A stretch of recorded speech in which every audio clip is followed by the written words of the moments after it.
कांग्रेस को उसके ही सीनियर नेता गुलाम नबी आजाद ने एक बार फिर आईना दिखाया है। गुलाम नबी आजाद ने कहा कि कांग्रेस में 5 स्टार कल्चर हावी है, जिससे चुनाव नहीं जीता जा सकता। आजाद ने कहा कि गाड़ी के पुर्जे हिल गए हैं और वो 72 साल के सबसे नीचे स्तर पर पहुंच गई है।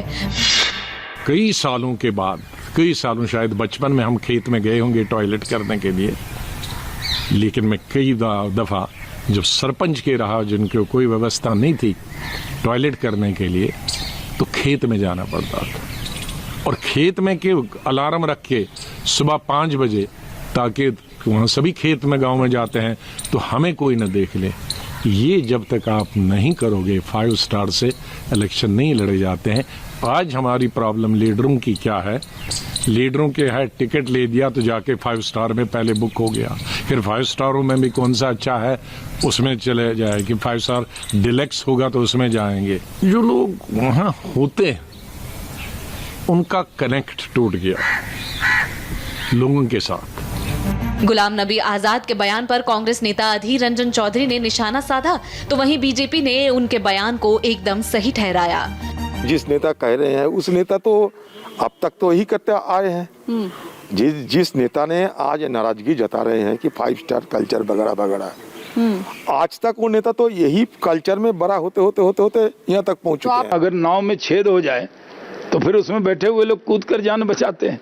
तो कोई भी कांग्रेस का लीडर वर्कर अब मान रहा है कि कांग्रेस एक डूबती हुई नाव है, जो उसमें बैठेगा वो भी डूबेगा। पाकिस्तान को लेकर महाराष्ट्र की सियासत गर्मा गई है। महाराष्ट्र के पूर्व मुख्यमंत्री देवेंद्र फडणवीस ने कहा, एक दिन कराची हिंदुस्तान का हिस्सा होगा, लेकिन फडणवीस का ये बयान शिवसेना को रास नहीं आया। संजय राउत ने चैलेंज दे दिया कि पहले मोदी सरकार पीओके वापस लाकर दिखाए, कराची तो बात की बात है। मराठी स्वीट्स को लेकर शिवसेना में विवाद खड़ा हो गया है। एक तरफ उनको मराठी स्वीट्स का दिया जा रहा है, तो संजय राउत बोल रहे हैं कि ऐसा नहीं होना चाहिए। क्या लग रहा है कि कराची 70 साल से वहाँ पे कराची स्वीट्स? देखिए, हम तो अखंड भारत मानने वाले लोग हैं और हम तो ये मानते हैं कि एक दिन कराची भी भारत का हिस्सा होगा। कराची हिंदुस्तान में अगर आती है तो हम उनका स्वागत करेंगे। सबसे पहले जो पाक के कब्जे में कश्मीर है वो लाइए, बाद में हम कराची तक पहुँचाएंगे। सरहद पर पाकिस्तान की बड़ी साजिश नाकाम हुई है। बीएसएफ ने आतंकियों के उस एंट्री पॉइंट को ढूंढ निकाला जिसके रास्ते जैश के आतंकी नगरोटा आए थे। जैश के आतंकी 150 मीटर लंबी सुरंग के जरिए भारत सीमा में घुसे थे, जिसका एक सिरा पाकिस्तान की तरफ निकला तो दूसरा हिंदुस्तान की तरफ। सुरंग के अंदर और बाहर पाकिस्तान की बोरियां मिली हैं, जिनके ऊपर कराची का एड्रेस लिखा है। स्टेप बने स्टेप बना रखे हैं। स्टेप हाँ सर। कितने स्टेप, किस टाइप के सैंडबैग के स्टेप हैं? ये सर, ये इस टाइप के, इसी टाइप के। ये तो जाएगी 15-20 फुट नीचे जाएगी। कितनी नीचे होगी? 10 फीट नीचे सर। हैं? 10 फीट सर। तो सिर को थोड़ा डाइने बैक करना। ठीक, सिर को हल्का। 5 स्टेप है सर। 5 स्टेप है सर। 5 स्टेप है सर। AIMIM प्रमुख असदुद्दीन ओवैसी को पहली बार पब्लिक के गुस्से का सामना करना पड़ा। हैदराबाद में म्युनिसिपल कॉर्पोरेशन के चुनाव हो रहे हैं। ओवैसी हैदराबाद के जामबाग इलाके में वोट मांगने गए थे, लेकिन यहाँ ओवैसी के साथ वो हुआ जो उन्होंने कभी सोचा नहीं होगा। मुस्लिम महिलाएं ओवैसी पर भड़क उठी। ये महिलाएं 10,000 की राहत न मिलने से नाराज थी। खानदान वालों को बांट लिए, हमारे को नहीं मिला पैसा।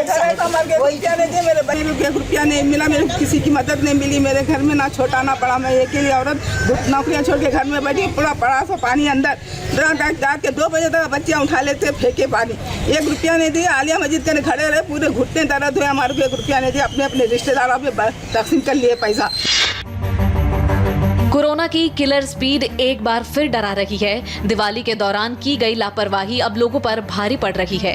सबसे ज्यादा बेकाबू हालत दिल्ली में है, जहां हर घंटे 5 लोगों की कोरोना से मौत हो रही है। पिछले 24 घंटे में दिल्ली में 121 लोगों की मौत हो गई, जबकि 24 घंटे में ही दिल्ली में कोरोना के 6,746 नए केस सामने आए हैं। अलग अलग राज्यों में भी नई पाबंदियां लगाई जा रही हैं। गुजरात, राजस्थान और मध्य प्रदेश के 17 शहरों में नाइट कर्फ्यू लगाया गया है। है। दिल्ली में हर घंटे 5 मौत हो रही है। 24 घंटे में दिल्ली में 6,746 केस हैं, तो वहीं 121 लोगों की मौत हुई है। राजधानी दिल्ली में कोरोना खतरे के निशान को पार कर गया है। लगातार तीसरे दिन 100 से ज्यादा लोगों की मौत हो गई है, लेकिन लोग हैं कि सुधरने का नाम ही नहीं ले रहे। ना सोशल डिस्टेंसिंग का ख्याल है और ना ही ठीक से मास्क पहन रहे हैं। भाई साहब बिना मास्क के कहाँ घूम रहे हो? बिना मास्क के आप मंडी में खड़े हैं और मास्क नहीं आपके पास? बोर्ड के अंदर रखा हुआ है। नहीं, आपको नहीं लगता कि आप यहाँ पर निर्देश तो दे रहे हैं खुद, लेकिन आपके पास मास्क है? नहीं, अंदर भूल गया, मैं काम में लग रहा था ना, अभी अंदर भूल गया। तो काम के दौरान ही तो पहनना है, जब आप पब्लिक प्लेस पर खड़े हैं, आप मंडी में खड़े हैं। हाँ जी, अभी पहन के आ रहा हूँ, मैं भूल गया था, मैं काम कर रहा था। और आपको पता चालान भी हो रहा है? हाँ जी। कितने का? 2,000 रुपये का। 2,000 आपको पता है, उसके बावजूद भी आप नहीं पहने? हाँ, सॉरी, गलती हो गई। भाई साहब बिना मास्क के कहाँ जा रहे हो? मास्क दे रहे अरे मास्क लगाने के लिए, जेब में रखने के लिए? एक गाड़ी लगा रहे थे।